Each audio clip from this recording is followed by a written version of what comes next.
So I'm back again answering more questions about my prosthetic leg. This time, are there any benefits to having an amputation? Now, there are lots of different reasons that somebody might have an amputation. That could be from illness or an accident. So I'm only going to come at this from my own perspective, which is going from having a perfectly healthy, fully functioning leg to suddenly not having any leg at all. So in terms of as an icebreaker, I can approach people, and if I make a joke about it and that puts them a little bit at ease, it's a good thing. I can use it as a way to introduce myself, and it's kind of an easy into a conversation.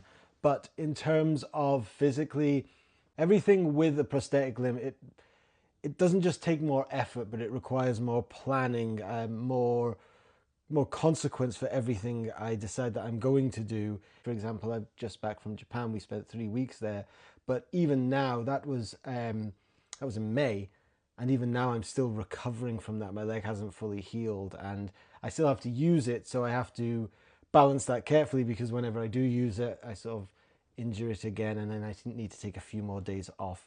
So everything just takes a lot more planning, a lot more consideration. I also have a heart condition to deal with, so that sort of bleeds into the whole being out of breath and being exhausted at the end of the day problem. But even without that, there's hip pain, back pain.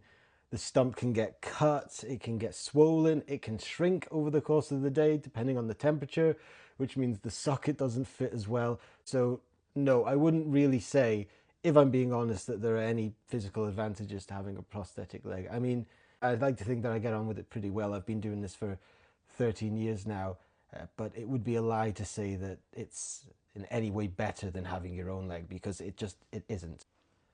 You know, now that I've gotten to the end of this video, I'm realizing it's not funny like the ones I've done before.